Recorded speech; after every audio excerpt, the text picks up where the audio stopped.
सिकवा नहीं किसी से गिला नहीं, नसीब में नहीं था जो हमको मिला नहीं, सिकवा नहीं किसी से। हेलो दोस्तों, नमस्कार, स्वागत है आप सभी का हमारे YouTube channel new high tech science classes पे।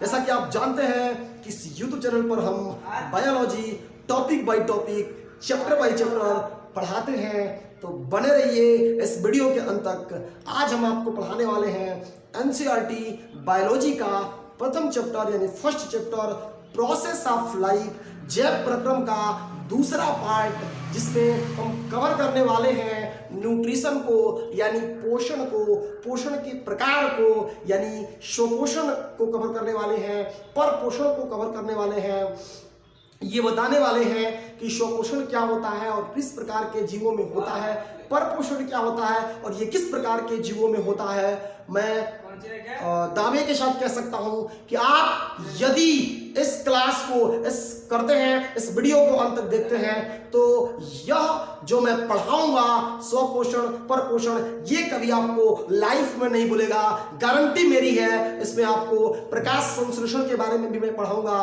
प्रकाश संश्लेषण में आपको याद करवा दूंगा, ऐसा याद करवाऊंगा कि जिंदगी में कभी नहीं भूलेगा। तो आइए स्टार्ट करते हैं।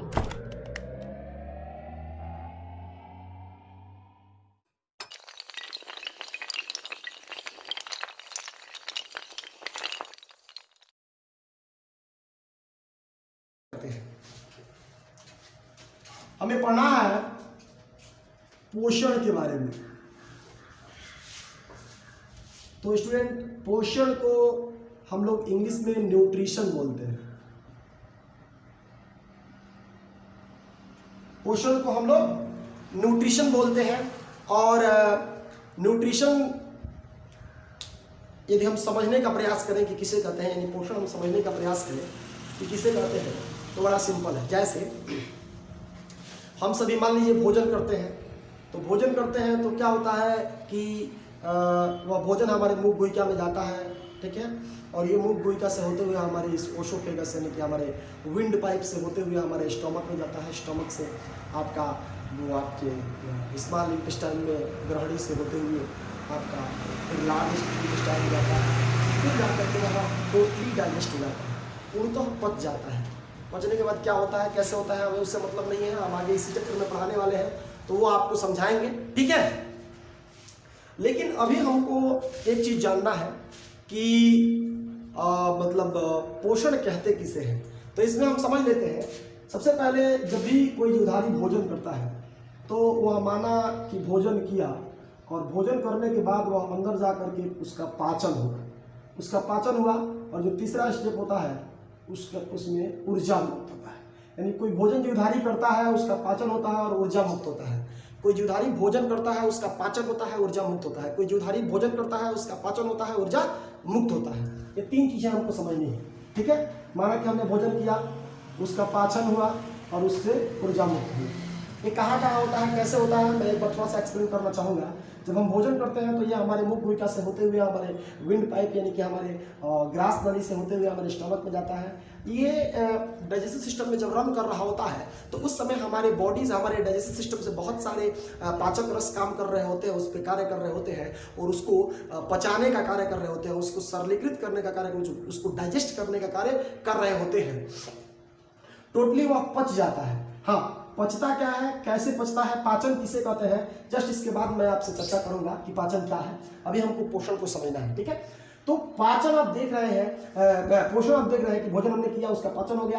अब जो है पाचन के बाद जो है जो लास्ट स्टेप होता है, उसमें ऊर्जा मुक्त होता है। किसी से पूछेगा कि आप भोजन क्यों करते हैं, आप भी आपसे मैं पूछूं कि आप भोजन क्यों करते हैं, तो आप कहिएगा हम भोजन इसलिए करते हैं कि हमको ऊर्जा मिले। इसका मतलब ये है कि भोजन करने के पीछे का जो रीजन है कि आप भोजन क्यों करते हैं, तो एक ही रीजन है कि हम भोजन इसलिए करते हैं कि उससे हमको ऊर्जा मिल सके। तो यदि आप भोजन करते हैं उससे ऊर्जा मिलने के लिए, उससे ऊर्जा प्राप्त करने के लिए, तो ये टोटल जो प्रक्रिया है, तो भोजन के ग्रहण करने से लेकर के और ऊर्जा के मुक्त होने तक की जो प्रक्रिया है, ये टोटल प्रक्रिया कहलाती है पोषण। ये टोटल प्रक्रिया क्या कहलाती है? पोषण कहलाती है, यानी कि न्यूट्रिशन कहलाती है। क्या कहलाती है? न्यूट्रिशन। इंग्लिश में हम इसको न्यूट्रिशन बोलते हैं और हिंदी में पोषण बोलते हैं। ठीक है, परिभाषा क्या होता है कि भोजन को ग्रहण कर, अब यहाँ पर पाचन होगा, ऊर्जा मुक्त होगा। ये पाचन होना और ऊर्जा मुक्त होना को हमने एक शब्द दिया, उपयोग करना। क्या करना? उपयोग करना। यानी आपने भोजन ग्रहण किया, उसका पाचन हुआ। पाचन में एक चीज में चर्चा कर दूं, क्या होता है पाचन में? दो चीजें होती हैं। जो भोजन होता है, उस भोजन से भोजन भी अलग हो जाता है और पोषक पदार्थ भी अलग हो जाता है। कैसे भोजन और पोषक पदार्थ अलग होता है मैं बता दूं। हम सभी लोग जब भोजन करते हैं तो खास करके हमारे बॉडी को पोषक पदार्थ, न्यूट्रिएंट्स की नीड्स होती है। हमारे बॉडी को एक तरह से कह सकते हैं कि फूड की नीड्स नहीं होती है, हमारे बॉडी को नीड्स किसकी होती है? न्यूट्रिएंट्स की।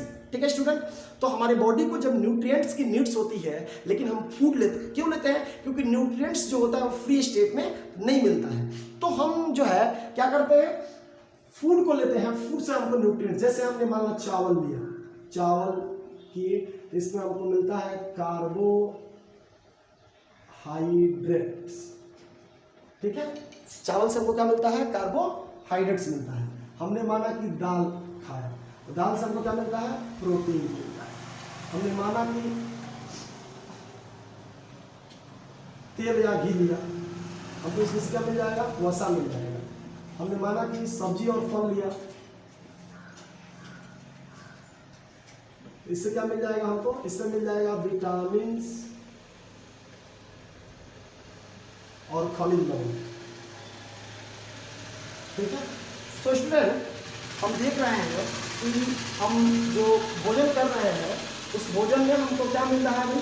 हमको उस भोजन में जो है पोषक पदार्थ यानी न्यूट्रिएंट्स मिल रहा है। जैसे कि चावल हमने खाया, कार्बोहाइड्रेट मिला, और भी बहुत सारे मीठे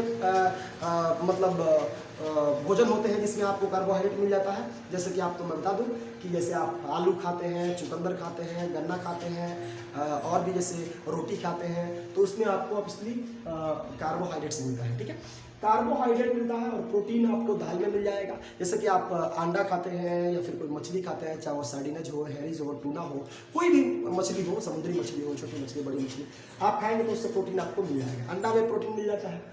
तेल खाते हैं आप, घी खाते हैं, चॉकलेट खाते हैं, पिज्जा खाते हैं, केक खाते हैं, इन सब में भी आपको फैट्स यानी वसा मिलता है। ठीक है, उसके बाद हम बात करते हैं सब्जी या फल का। किसी प्रकार का आप सब्जी और फल खाते हैं तो उसमें आपको विटामिन मिलता है और खनिज लवण मिलता है, यानी विटामिन और मिनरल्स मिलता है, विटामिन और मिनरल्स मिलता है। उसके बाद से आप जो है रोफेज लेते हैं, चारा बोलते हैं, जैसे कि हरा जो साग होता है, जैसे या फिर मतलब ग्रीन वेजिटेबल लिव्स कह सकते हैं, green vegetable leaves, green vegetable leaves माने हरे पत्तेदार सब्जियां, जैसे कि पालक के साग और किसी और भी पौधे के साग जो है, तो उसको आप लेते हैं, वो चारा के अंतर्गत आता है। इसमें भी आपको खनिज लवण मिलता है। ये सभी आपके न्यूट्रिएंट्स यानी पोषक पदार्थ हैं। यानी कि हम जब भोजन करते हैं तो हमारे पाचन तंत्र में भोजन से पोषक पदार्थ अलग होता है। भोजन से क्या अलग होता है? पोषक पदार्थ। तो जो भोजन से पोषक पदार्थ अलग होता है, इस क्रिया को ही हम पाचन कहते हैं, डाइजेशन कहते हैं इसमें। यानी कि पाचन का परिभाषा आपको यदि बताना होगा तो आप बता सकते हैं कि भोजन से पोषक पदार्थ अलग होने की क्रिया को पाचन कहते हैं। एक बार पुनः आप अगर पढ़ रहे हैं, आप स्टूडेंट हैं, आप नोट कर सकते हैं, आप दिमाग में रख सकते हैं। पाचन का और भी परिभाषा बताया जाता है, लेकिन ये आपको ईजी वे में मैं ट्रिक बता रहा हूँ, याद करने का कभी जिंदगी में आपको नहीं भूलेगा, बहुत आसान है। आप कह सकते हैं कि भोजन से पोषक पदार्थ के अलग होने की क्रिया को पाचन कहते हैं। आपकी किताब में थोड़ा सा अलग टाइप का डिफिनेशन दिया होगा, लेकिन जो मतलब उसका होगा ना वो यही होगा कि भोजन से जो भोजन होता है आपका जटिल पदार्थ होता है, उसे सरल पदार्थ में बदलना ही पाचन है। तो हम कह सकते हैं कि भोजन से पोषक पदार्थ के अलग होने की क्रिया को पाचन कहते हैं। ठीक है, पाचन किसके अंतर्गत आता है? न्यूट्रिशन यानी पोषण के अंतर्गत आता है। तो हमने भोजन किया और उसका पाचन हो गया, यानी कि हमने भोजन जो किया था वह हमारे अंदर जा करके क्या हो गया, उसमें से मतलब पोषक पदार्थ अलग हो गया, भोजन से पोषक पदार्थ अलग हो गया यानी पाचन हो गया। अब यह पाचन के फलस्वरूप जो पोषक पदार्थ है वह आपके हमारे, जैसे मान लीजिए हमने भोजन किया, हमारे छोटी आंत में पाचन की क्रिया हुई है और छोटी आंत में जो पोषक पदार्थ है वो हमारे भोजन से अलग हो गए हैं। अब वहां पर हमारे छोटी आंत के आंतरिक दीवारों के द्वारा, इसकी चर्चा मैं पाचन तंत्र में करूंगा, वहां पे आंतरिक दीवारों के द्वारा जो ब्लड वेन्स होती हैं, जो रुधिर वाहिनियां होती हैं, रुधिर वाहिनियां उस पोषक पदार्थ को एब्जॉर्ब करती हैं, यानी खींचती हैं, अवशोषित करती हैं और अवशोषित इसको हम पोषण के स्टेप में, फोर्थ स्टेप में लेते हैं, जिसको हम कहते हैं अवशोषण, एब्जॉर्बेशन कहते हैं इंग्लिश में, ठीक है। तो इसको क्या किया जाता है, एब्जॉर्ब किया जाता है, खींचा जाता है और वह रुधिर वाहिनियां उसको पोषक पदार्थ को खींच करके रुधिर वाहिनियों, रुधिर के माध्यम से, ब्लड के माध्यम से, ब्लड सर्कुलेशन के द्वारा, रुधिर परिसंचरण के द्वारा, रुधिर परिसंचरण के द्वारा शरीर के प्रत्येक सेल में पहुंचाती है, शरीर के प्रत्येक कोशिकाओं में पहुंचाती है और शरीर के जब प्रत्येक कोशिकाओं में पहुंचती है तो वहां पर जो है एक क्रिया होता है, मैं उस क्रिया के बारे में बता दूं, इसका नाम है स्वांगीकरण। क्या होता है? स्वांगीकरण। इसी को श्वसन की भाषा में श्वसन भी कहते हैं, क्योंकि श्वसन की प्रक्रिया में भी पोषक पदार्थ का ऑक्सीकरण होता है और ऊर्जा मुक्त होती है, और पोषण की प्रक्रिया में स्वांगीकरण में भी पोषक पदार्थ का ऑक्सीकरण होता है और ऊर्जा मुक्त होती है, ठीक है। तो एक चीज है कि आपने जो पोषक पदार्थ जो आपके भोजन से अलग हुआ था, जो पाचन की क्रिया आपकी छोटी आंत में हुई थी, वहां से क्या हो गया, वहां से आपकी जो रुधिर वाहिनियां थी, जो ब्लड वेन्स था, वो ब्लड वेन्स ने क्या किया, एब्जॉर्ब किया आपके उसको, किसको, पोषक पदार्थ को, और वो पोषक पदार्थ आपके रुधिर वाहिनियों के माध्यम से शरीर के प्रत्येक सेल तक गया और शरीर के प्रत्येक सेल तक जाने के बाद से उसका ऑक्सीडेशन हुआ, स्वांगीकरण हुआ, ऑक्सीकरण हुआ कह सकते हैं। श्वसन की प्रक्रिया में इसको श्वसन भी कहते हैं। जब श्वसन आएगा तो मैं उसको समझाऊंगा कैसे श्वसन कहते हैं। वहां पर आपका ऊर्जा मुक्त हुआ, ठीक है। इसके लिए समीकरण जब श्वसन में जाइएगा तो समीकरण होता है C6H12O6 + 6O2 gives enzyme 6CO2 + 6H2O gives 673 kilo calorie ऊर्जा, ठीक है। ये आपका उसका समीकरण होता है और उसमें एक ग्लूकोज के ऑक्सीकरण के फलस्वरूप 673 किलो कैलोरी ऊर्जा मुक्त होता है, ठीक है। तो वहां पर यहाँ पर जो है ऊर्जा जो है क्या होगा, मुक्त होगा, यानी कि आप देख सकते हैं कि पोषण में 2-3 चीजें हो रही है। एक तो भोजन को ग्रहण कर रहे हैं, दूसरा पाचन हो रहा है और तीसरा ऊर्जा मुक्त हो रहा है। इसका मतलब यह है कि यहाँ से आपने भोजन को ग्रहण किया और वो अंदर जाकर के पच गया और ऊर्जा मुक्त हो गया। भोजन के ग्रहण करने से लेकर के और पच के ऊर्जा मुक्त होने तक की क्रिया को पोषण कहते हैं। लेकिन ये डिफिनीशन यदि आप बताते हैं कि भोजन को ग्रहण करके और पाचन होने के बाद ऊर्जा मुक्त होना पोषण है, इसी को हम थोड़ा सा और प्रोफेशनल कर दिया। क्या कर दिया भाई, तो पाचन को और ऊर्जा मुक्त होने की प्रक्रिया को हमने उपयोग ले लिया है। उसके लिए एक शब्द नया दे दिया है, उपयोग शब्द। कौन सा शब्द दे दिया है, उपयोग शब्द। तो आप कह सकते हैं कि भोजन को ग्रहण कर उसके उपयोग होने की क्रिया को पोषण कहते हैं। फिर एक बार ध्यान दीजिएगा, भोजन को ग्रहण कर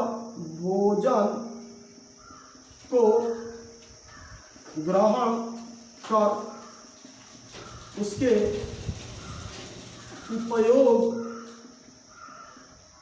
होने की क्रिया को क्या कहते हैं भाई, पोषण, न्यूट्रिशन कहते हैं। यानी कोई जीवधारी भोजन कर ले और उसके अंदर पच कर भोजन का पाचन हो जाए और पाचन के फलस्वरूप ऊर्जा मुक्त हो जाए, ठीक है। अंदर जाकर के कोशिकाओं में उसका ऑक्सीकरण हो, उसके बाद से ऊर्जा मुक्त हो जाए। तो ये टोटल प्रक्रिया क्या कहलाएगी, ये प्रक्रिया कहलाएगी आपका पोषण। यानी पोषण का परिभाषा आपको पता हो गया। क्या पता हो गया कि भोजन को ग्रहण कर उसके उपयोग करने की क्रिया को पोषण कहते हैं। और पहला हमने बताया था पाचन, कि भोजन से पोषक पदार्थ के अलग होने की क्रिया को पाचन कहते हैं। उसके पहले हमने ये भी चर्चा किया है कि पोषक पदार्थ कौन कौन से होते हैं। तो आप देख रहे हैं कि कुछ पोषक पदार्थ का नाम हमने लिखा है, जैसे कार्बोहाइड्रेट हो गया, विटामिन हो गया, प्रोटीन हो गया, वसा हो गया, विटामिन हो गया, खनिज लवण हो गया, ठीक है, और भी वसा हो गया, ठीक है, ये सब होते हैं। जल भी पोषक पदार्थ के अंतर्गत आता है, ठीक है। रोफेस यानी कि चारा भी पोषक पदार्थ के अंतर्गत आता है। मिनरल्स आता है, विटामिन आता है, प्रोटीन आता है, कार्बोहाइड्रेट आता है, फैट्स आता है, ये सब, ठीक है। इन सब चीजों के बारे में आपसे चर्चा हम किए, ठीक है।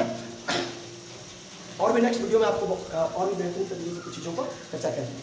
अभी क्या करना है, हमको जानना है कि पोषण कितने प्रकार के से हो सकते हैं। तो पोषण होते हैं 2 प्रकार से, स्वपोषण और दूसरा होता है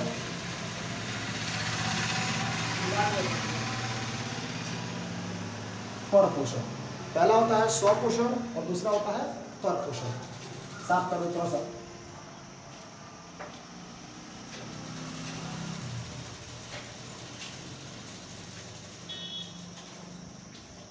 ठीक है, यहां पर हो गया पर पोषण, ठीक है। स्वपोषण को हम कहते हैं ऑटोट्रॉफ, पर पोषण को कहते हैं हेटेरोट्रॉफ। अब आप पूछिएगा क्यों इसको ऑटोट्रॉफ कहते हैं, क्यों हेटेरोट्रॉफ कहते हैं, अभी मैं बताऊंगा, ठीक है। परीक्षा में जो है ये बिल्कुल मोस्ट इंपोर्टेंट क्वेश्चन है आपके लिए, स्वपोषण और परपोषण, स्वपोषण और परपोषण के बारे में अंतर पूछता है। यह एनसीईआरटी का बायोलॉजी का मोस्ट इंपोर्टेंट क्वेश्चन है, ठीक है। आप बोर्ड की परीक्षा से रिलेटेड इसको जान सकते हैं, और भी आप किसी कंपटीशन एग्जाम में बैठते हैं तो वहाँ भी स्वपोषण के बारे में, परपोषण के बारे में आपसे क्वेश्चन पूछे जाते हैं, चाहे वो आपका एसटेट का एग्जाम हो, बीटेड का एग्जाम हो, यूपीटेड का एग्जाम हो, एसएससी का एग्जाम हो, ठीक है, सीजीएस का एग्जाम हो, या कोई कॉम्पिटिटिव एग्जाम हो, ठीक है। यहाँ तक कि यूपीएससी में भी बायोलॉजी से बहुत बेहतरीन क्वेश्चन आते हैं, ठीक है। अभी क्या है कि स्वपोषण को हम ऑटोट्रॉफ कहते हैं, थोड़ा सा इसको समझ लेते हैं। ये बना है दो शब्दों से, एक है ऑटो शब्द और दूसरा है ट्रॉफ शब्द। देखिए ऑटो शब्द का मतलब ये ऑटोमेटिक से लिया गया है, और ऑटोमेटिक शब्द का अर्थ होता है स्वचालित। क्या होता है? स्वचालित। और ट्रॉफ का मतलब होता है कौन सी? पोषण। स्वचालित पोषण, या इसी को कह सकते हैं कौन सी? स्वपोषण, ठीक है। यानी कि स्वचालित पोषण को ही हम स्वपोषण कहते हैं। क्या कहते हैं? स्वचालित पोषण को ही हम स्वपोषण कहते हैं, ठीक है। स्वपोषण। अच्छा, हेटेरोट्रॉफ, हेटेरो मीन्स होता है पर, हेटेरो मीन्स पर, और ट्रॉफ मीन्स क्या? पोषण। यानी कि हेटेरोट्रॉफ मीन्स भी होता है परपोषण। ये जो शब्द है ऑटो और ट्रॉफ, ये आपके ग्रीक भाषा के दो शब्द हैं, ठीक है। ग्रीक भाषा से लिए गए शब्द हैं। ऑटो का मतलब ऑटोमेटिक होता है, स्वचालित होता है, स्वयं होता है, स्वतः होता है, अपने आप होता है, ठीक है। ट्रॉफ मीन्स होता है न्यूट्रिशन या पोषण, ठीक है। हेटेरो मीन्स भी होता है क्या? पर या पराया या दूसरा, ठीक है। और ट्रॉफ मीन्स होता है क्या? पोषण। ये ग्रीक भाषा के शब्द है, इसके शाब्दिक अर्थ यही होते हैं, ठीक है। तो ऑटोट्रॉफ्स का मतलब होता है स्वपोषण, और हेटेरोट्रॉफ्स का मतलब होता है परपोषण। तो आपके परीक्षा में यह ध्यान देने वाली बात है कि ऑटोट्रॉफ हिंदी में लिख करके ऐसे ऑटोट्रॉफ किसे कहते हैं, ऐसे भी पूछ सकता है। हेटेरोट्रॉफ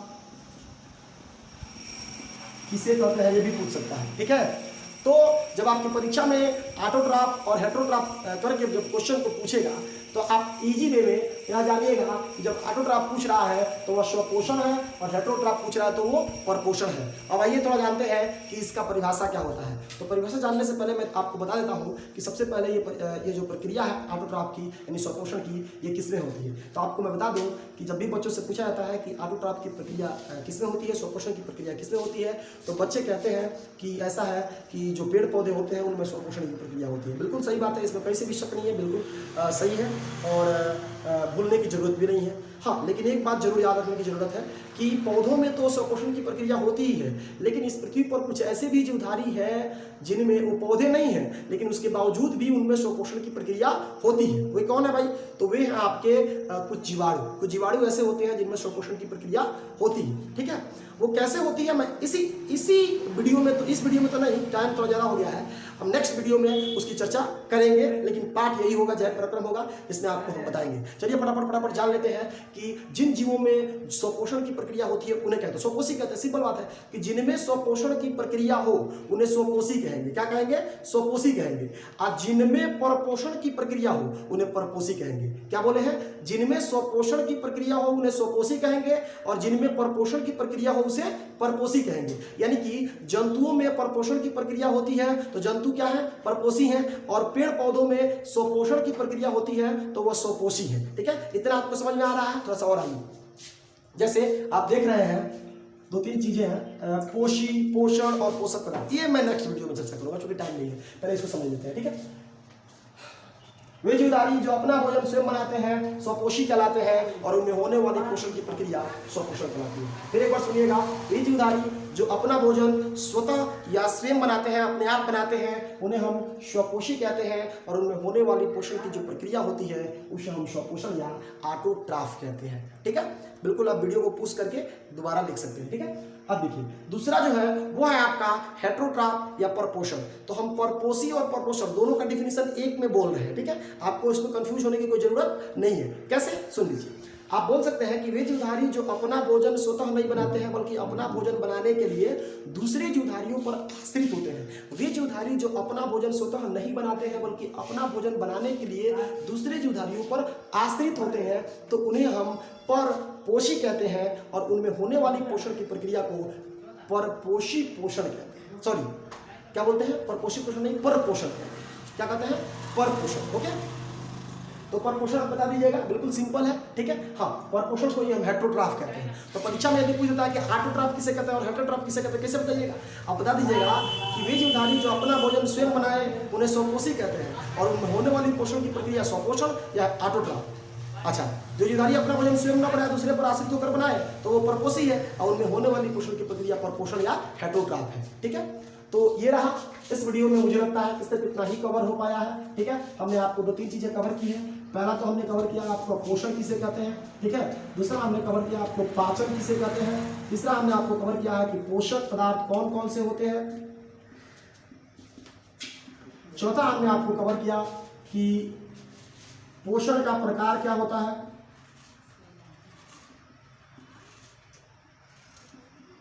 उसके इस पोषण के प्रकार में क्या था? स्वपोषण था और परपोषण था। स्वपोषण को हमने बताया कि ऑटोट्रॉफ कहते हैं और परपोषण को हम क्या बोले हैं? हेटेरोट्रॉफ कहते हैं,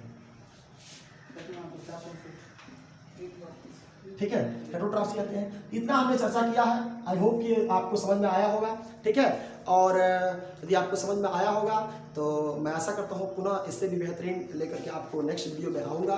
और इस वीडियो में सिर्फ इतना ही। तो मैं आपसे चाहूँगा कि यदि वीडियो आपको अच्छा लगा हो तो चैनल को सब्सक्राइब करिए, बेल आइकन को दबाना न भूलें, लाइक करें, कमेंट जरूर करें, जरूर कुछ लिखें। देखिए, आप क्रिटिसाइज करेंगे या फिर मतलब कोई अच्छा सा कॉम्प्लीमेंट्स करेंगे कि सर आपने बहुत अच्छा पढ़ाया, या फिर कुछ भी आप देते हैं तो इससे क्या होता है ना कि जो भी यूट्यूबर होता है, जो वीडियो बनाता है, उसका हौसला बढ़ता है और वो आगे और भी बेहतरीन बनाने का प्रयास करता है, ठीक है। तो आप वीडियो अच्छा लगे तो कमेंट करें और यदि उससे भी अच्छा लगे तो आप दोस्तों में शेयर करें। तो चलिए, अब इस वीडियो में सिर्फ इतना ही। आप सभी वीडियो को अंत तक देखें, इसलिए आप सभी को बहुत बहुत